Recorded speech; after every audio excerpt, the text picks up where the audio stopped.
Dans notre société, il est devenu de plus en plus difficile de parler ouvertement de ses émotions. Partager son ressenti, parler de ses difficultés, livrer ses émotions, est perçu parfois de manière négative et beaucoup associent à tort cette capacité à de la faiblesse. Cela a une double conséquence. D'une part, nous devenons de moins en moins conscients de ces états que nous nous efforçons de refouler, de supprimer.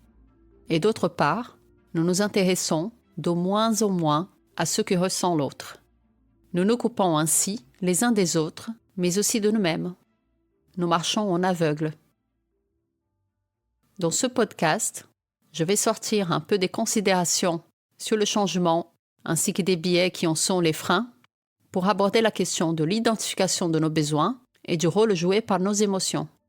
Je suis Daniela Silva Moura, docteur en psychologie par l'Université de Paris et le Canal Psy est là pour vous aider à rétablir la connexion avec vous-même.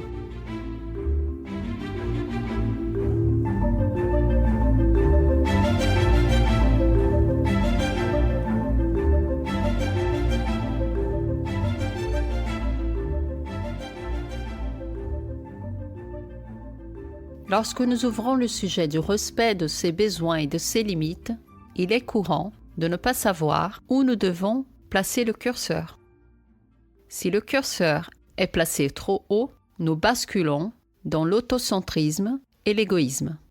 Nous devenons agressifs et autoritaires. Si le curseur est placé trop bas, nous sommes assujettis, passifs et effacés face aux besoins d'autrui qui seront systématiquement considérés comme plus importants et prioritaires. Nous perdons notre estime et dignité.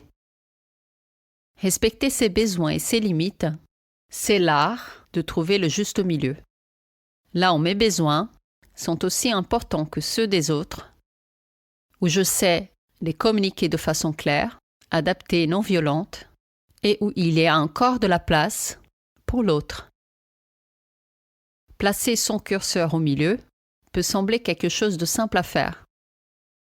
Mais imaginez que vous avez l'habitude de chauffer votre maison à 30 degrés. C'est énorme. Si vous vous mettez à la chauffer à 20 degrés, vous aurez l'impression d'avoir froid alors que c'est normal. De même, si vous avez l'habitude de chauffer votre maison à 10 degrés seulement, ce qui n'est pas assez, vous aurez l'impression d'avoir trop chaud à 20 degrés. C'est pour cela qu'il faut prendre son temps et y aller doucement. Modérer peu à peu pour s'habituer graduellement. Quand on n'a pas l'habitude, dire non pour faire respecter une limite en soi ou choisir d'exprimer un besoin fondamental ou même de s'exprimer tout court demande beaucoup d'efforts et peut générer peur et inconfort. Placer son curseur au centre, c'est aussi se remettre sur son axe, rétablir sa cohérence. Et ça, ce n'est pas toujours facile. Pourtant, être en équilibre, en cohérence avec soi, en concordance avec ses valeurs et donc en ligne avec ses besoins et limites, devrait être ce vers quoi tout être humain devrait pouvoir aller naturellement. Si cela n'arrive pas, c'est qu'il y a bien sûr tout un tas de raisons que nous avons trouvées au fil du temps, du style « tu n'as pas le droit de »,« il faut que »,« ce n'est pas légitime »,« ce n'est pas bien ». En effet, devenir conscient de ses besoins et de ses limites est une chose. Les respecter et les faire respecter, tout autre. Car cela demande un changement de comportement et d'attitude, et j'ai expliqué dans mes 2 derniers podcasts que changer pouvait être très inconfortable, parce que cela renvoie à l'idée de risque. Et tout ce qui est considéré comme un risque fait potentiellement peur. Vous avez déjà vu quelqu'un qui souffre à cause d'une écharde au pied, avoir peur que la manipulation nécessaire pour la retirer ne soit encore plus douloureuse, s'entêtant et résistant à ce qui est pourtant nécessaire pour sa guérison? Décider de prendre soin de soi pour guérir son psychisme, c'est entendre le besoin et respecter la limite en soi, mais c'est aussi accepter l'inconfort que cela génère au début. C'est assumer que pour enlever son écharde psychique, il faudra prendre sur soi un peu, regarder la plaie et bien sûr faire confiance à celui qui nous aidera à l'extirper. Une fois l'écharde retirée, on pourra marcher bien plus confortablement. Et même si cela reste encore un peu douloureux, ce n'est déjà plus la même douleur. C'est la douleur de la réparation en cours. Donc prendre soin de soi veut dire que l'on a entendu notre besoin, reconnu notre limite et décidé d'agir en conformité avec cela. Mais comment savoir qu'un besoin ou une limite sont vraiment fondamentaux? Nous avons tous des choses qui nous sont plus ou moins agréables et supportables. Et nous avons tous des contraintes également. Comment savoir quel besoin, quelle limite doit absolument être respecté? Tout à l'heure, je vous ai donné la métaphore du curseur et de la maison trop chauffée ou pas assez. Voici encore une donnée. L'importance d'un besoin ou d'une limite dépend aussi de la valeur et de la place que l'on attribue aux personnes et aux situations avec lesquelles nous sommes en interaction.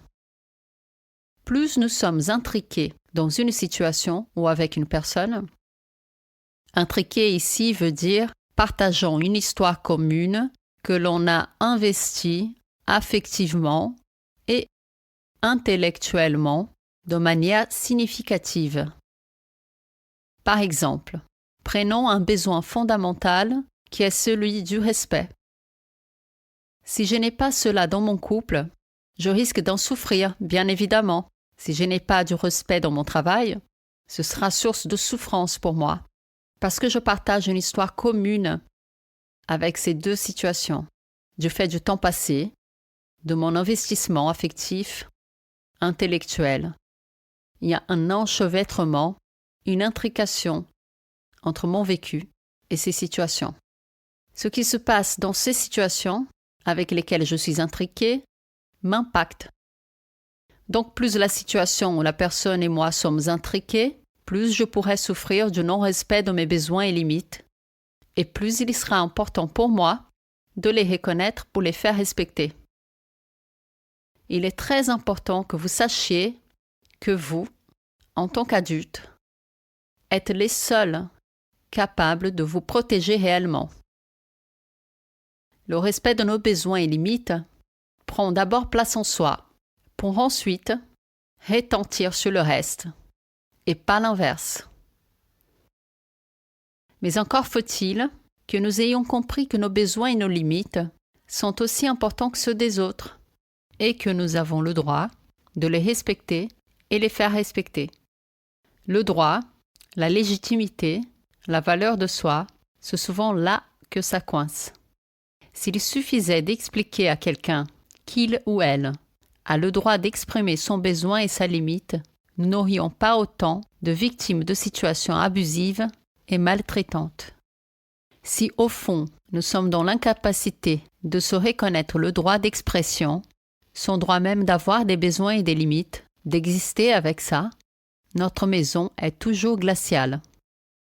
Mais comment vient-on à penser qu'on n'a pas le droit d'exprimer ses besoins ou de poser ses limites? Il y a tout un tas de raisons que l'on s'est inventées, comme j'ai dit plus haut, mais les expériences précoces, celles vécues pendant l'enfance et liées à l'éducation, aux premières relations affectives, en sont fréquemment, quoique pas systématiquement, responsables. Un enfant peut apprendre très tôt qu'exprimer son besoin ou poser une limite n'est pas quelque chose à laquelle il peut accéder ou avoir le droit. Il ne s'agit pas de culpabiliser les parents qui, dépassés, ont lancé à leur enfant un « tais-toi » de temps en temps. Ce n'est pas parce qu'on a subi cela quelquefois que l'on sera abîmé pour la vie.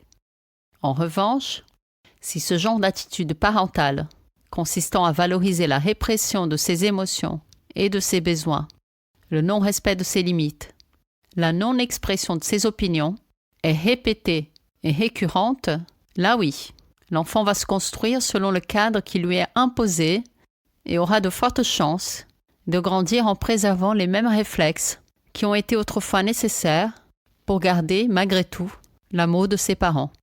Cet enfant aura grandi dans une maison froide et il aura l'habitude de fonctionner à très basse température. Si au contraire, les parents ont l'attitude totalement opposée et ne mettent alors aucun frein, laissant à leur enfant toute la liberté pour tout et en toutes circonstances, alors là, nous nous trouvons dans l'autre extrême. Cet enfant sera parmi les autoritaires, autocentrés. Ainsi, chers parents, le curseur au milieu, la plupart du temps au moins, fera de vous d'assez bons parents, ni plus ni moins, et c'est juste ce qu'il faut. Parfois, ce ne sont pas les expériences de l'enfance qui sont à l'origine de cette difficulté, mais des expériences de vie plus récentes et de nature traumatique. Nous en parlerons de manière plus approfondie à une autre occasion. Mais où sont les émotions dans tout ça? En effet, mon propos dans ce podcast était d'aborder l'implication des émotions dans la reconnaissance et le respect de nos besoins et limites. Eh bien, nous y sommes. Faisons un pas en arrière. Vous venez de naître. La première chose que vous faites, c'est probablement de pleurer. Et si vous ne l'avez pas fait tout de suite en sortant du ventre de votre mère, vous n'avez pas manqué l'occasion de le faire très souvent par la suite. Pleurer, c'est le premier moyen que nous avons pour communiquer tout un tas de choses, dont nos limites et nos besoins. Vous êtes en train de vous dire, pourquoi ne pas sourire à la place de pleurer en premier? C'est vrai que ce serait bien plus agréable pour les oreilles et le sommeil parental, mais pas efficace du tout sur le plan de la préservation de notre espèce. Les pleurs du bébé ont une fonction. Ils activent le système de réponse chez le parent qui devient neurologiquement attentif à son bébé et mobilisé pour identifier rapidement et de manière adaptée quel est le besoin du moment. En dehors de toute pathologie ou dysfonction du lien, bien évidemment. Le cri du bébé est le cri des besoins et des limites fondamentaux du moment. Manger, être propre, être soulagé d'une douleur. Le sourire viendra après, au moment où les besoins évoluent et deviennent plus complexes et sociaux. Besoin d'attention, d'être câliné, de communiquer. La peur et la colère viendront plus ou moins au même moment et serviront à exprimer des limites principalement. Ainsi, le premier canal d'expression de nos besoins et de nos limites sont nos émotions. Et ces mêmes émotions qui, dès les premiers jours de notre vie, sont le porte-parole de nos besoins et limites les plus fondamentaux, le resteront tout au long de notre vie. Nos besoins et limites vont évoluer avec l'âge. Et nous ne pleurons plus comme des bébés. Nos émotions vont se complexifier aussi, mais à chaque fois qu'un besoin ou une limite fondamentale ne sera pas respecté, nos émotions, avec les sensations physiques si caractéristiques qui les accompagnent, viendront nous signaler en nouant notre ventre, en serrant notre gorge, en brûlant nos épaules, en agitant notre esprit. Alors, à l'exception des états où nos émotions deviennent dysfonctionnelles, comme dans les troubles anxieux par exemple, les émotions sont une information qui nous signale si notre curseur est bien placé, si on sort trop de son axe, si on se manque du respect, si on en demande trop. Nous devrions tous apprendre à les entendre, à les reconnaître, à les lire, et ce, dès le plus jeune âge. Il peut arriver que nous soyons déconnectés de nos émotions, soit en raison d'expériences précoces, comme évoqué plus tôt, soit pour des raisons traumatiques. Nous roulons alors avec une roue de moins, ça peut être assez pénible en effet. Lorsque nous nous trouvons dans l'incapacité d'identifier ou d'exprimer ces états émotionnels, nous appelons cette difficulté alexithymie, nous sommes coupés d'une partie de soi et il faut rétablir la connexion, parfois tout apprendre, car nos émotions sont des informations essentielles pour pouvoir savoir quelle est la bonne direction à prendre. Cela peut paraître aberrant de dire que pour aller dans la bonne direction, il faut être à l'écoute de ses émotions. Toutefois, traiter et prendre en considération les informations émotionnelles ne signifie pas négliger l'analyse objective des choses. Attention! Si nous nous laissons porter uniquement par nos émotions, sans prendre en considération l'analyse objective et rationnelle de la situation, elles deviendront dysfonctionnelles et nous deviendrons en effet leurs esclaves, comme dans les troubles anxieux. Elles décideront tout à notre place, même lorsque cela n'est pas raisonnable. En revanche, ne pas les prendre en considération nous empêche d'allier à notre vécu à la fois la satisfaction liée à la réalisation de quelque chose et celle liée à ce que l'on ressent en étant inscrit dans cette chose-là. Nous deviendrons alors esclaves des obligations, du « il faut » et nous nous retrouverons dans une vie manquant de sens. Pour conclure ce podcast, je choisis un mot-clé. Ce mot est intégration. Intégration de ses émotions et de son raisonnement. Voilà qui résume bien ce dont on a besoin pour bien placer son curseur et bien trouver son chemin. S'arrêter sur soi, s'intéresser à soi, ressentir avant de faire, agir avec tous nos sens. C'est la fin de ce podcast. Je souhaite très sincèrement que ce qui a été dit ici puisse vous aider et vous servir, et que vous puissiez tirer autant de profit que j'en tire de la gratitude. Merci pour votre écoute et à bientôt.